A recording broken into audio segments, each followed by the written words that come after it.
2004 की है, जनवरी की, आज से 20 साल पहले की। और मुख्तार अंसारी का जो भय का साम्राज्य था वो चरम पे था। तो खुली जीप में मऊ दंगों में घूमता था, जहाँ कर्फ्यू लगा है।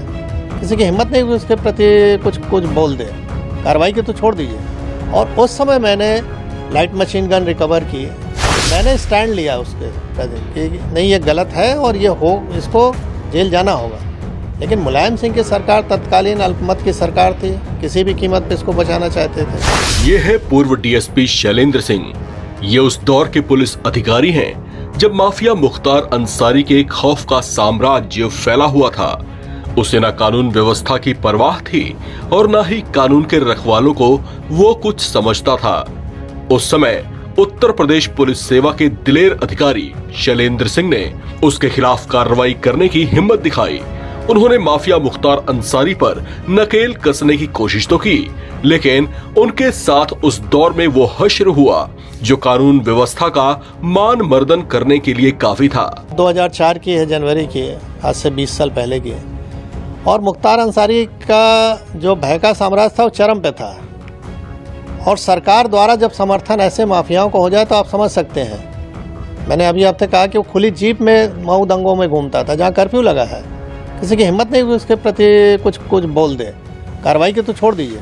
और उस समय मैंने लाइट मशीन गन रिकवर की।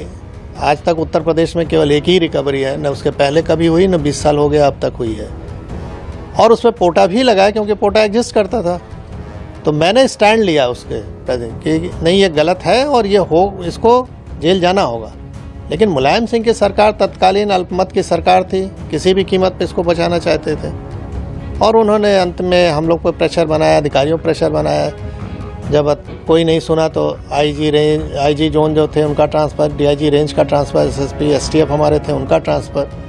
और अंत में ऐसा माहौल बनाया गया कि मुझे भी रिज़ाइन करना पड़ा 15 दिन बाद ही।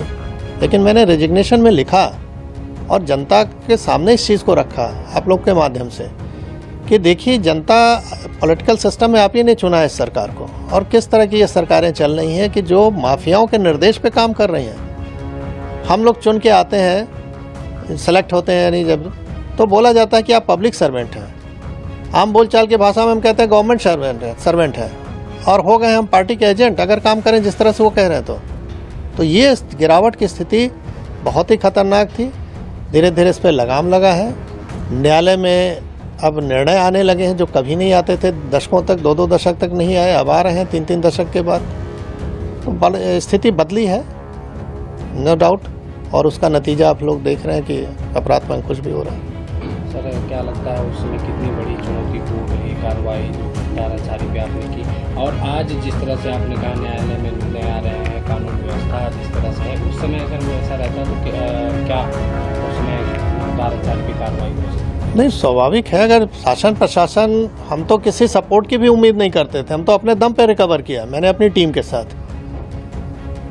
तो हमको सपोर्ट की ज़रूरत नहीं है, हमको तो हम ड्यूटी है मेरी, हमको ये मेहरबानी नहीं कर रहे थे किसी पे। हमारी ड्यूटी है कि ऐसे असामाजिक तत्वों को रोका जाए जो जनता के लिए कहर बन सकते हैं। तो मैं तो अपनी ड्यूटी कर रहा था। अगर मुझे ये ड्यूटी केवल करने दिया जाता, मुझे सपोर्ट की कोई ज़रूरत नहीं। सपोर्ट तो सिस्टम बना हुआ है गवर्नमेंट के कि हमको फोर्स दे रखा है, हमको आर्म्स एम्युनिशन दे रखा है। तो हम तो अपना ड्यूटी अगर खाली निभा दें ईमानदारी से तो जनता को अपने आप राहत मिल जाए। कहावत है कि पुलिस अगर चाह ले तो पत्ता नहीं खड़क सकता, ये हकीकत है। मैंने एज ए डिप्टी एसपी, बहुत छोटा पद था, बड़ा पद नहीं था, लेकिन जहाँ भी रहता था 3 से 4 थाना क्षेत्र जो भी मेरे अंडर में रहे, उसमें किसी की हिम्मत नहीं है, मजाल नहीं थी कि कोई माफिया आके इंटरफेयर कर ले और कुछ वारदात कर ले, क्योंकि उसको मालूम था कि इस अधिकारी के मत्थे चढ़ गए तो हमारी जान जानी है, हम बचेंगे नहीं। आपकी कार्रवाई के बाद फिर आपको दबाव बनाया? और क्या दबाव नहीं बनाया गया होता तो मैं इतनी अच्छी नौकरी क्यों छोड़ता भाई। जब मुझे लगा कि मैं अब कुछ नहीं कर सकता इन लोगों के सामने, तो कम से कम बाहर आके जनता को तो बताऊं कि हो क्या रहा है। शायद अगर हम नौकरी में रहे होते तो ये पक्ष कोई देख ही नहीं पाता कि किस तरह का दबाव बनता है। तो आज मैं जीता जागता उदाहरण हूँ कि इस तरह की सरकार अगर रहे चले तो कैसे आप जनता को रिलीफ पहुँचाओगे। अगर सरकार सही नहीं चले तो अधिकारी काम नहीं कर सकता है। तो मैं बाहर आके इस चीज़ को रखा, जान जोखिम पर अपने डाला परिवार की जान जोखिम में डाला। स्वाभाविक है कि अच्छी नौकरी के बाद हम कहीं अगर नौकरी प्राइवेट भी ज्वाइन करने तो इनके कॉल चले जाते थे कि इनको निकालिए अपने यहाँ से। किराए का मकान नहीं मिलता था, रात में सामान कहीं लेके रख दिया तो सवेरे वहाँ से खाली करना पड़ता था। तो ये सब चीज़ें देखी, लेकिन अब उस पर ज़्यादा नहीं बोलना है। हाँ, ये है कि जो जैसा करता है वैसा उसको भोगना पड़ता है। ऊपर वाले के यहाँ देर है अंधेर नहीं है। 20 साल का समय लगा, लेकिन वो अपनी मौत मरा। जो डर दूसरों पर कायम किया था वो डर उस पर हावी हो गया और अंत में हार्ट अटैक से उसकी मृत्यु हुई। पूर्व डीएसपी शैलेंद्र सिंह को दबाव में आकर अपनी नौकरी से इस्तीफा देना पड़ा था।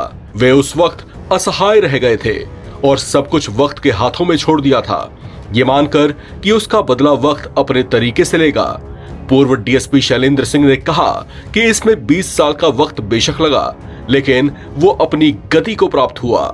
हंगामा टाइम्स की तमाम खबरों को देखने के लिए हंगामा टाइम्स को सब्सक्राइब कर लीजिए और बेल आइकन दबा लीजिए। अगर आपको ये वीडियो अच्छा लगा हो तो लाइक बटन प्रेस कर अपनी प्रतिक्रिया हमारे कमेंट बॉक्स में देना मत भूलें।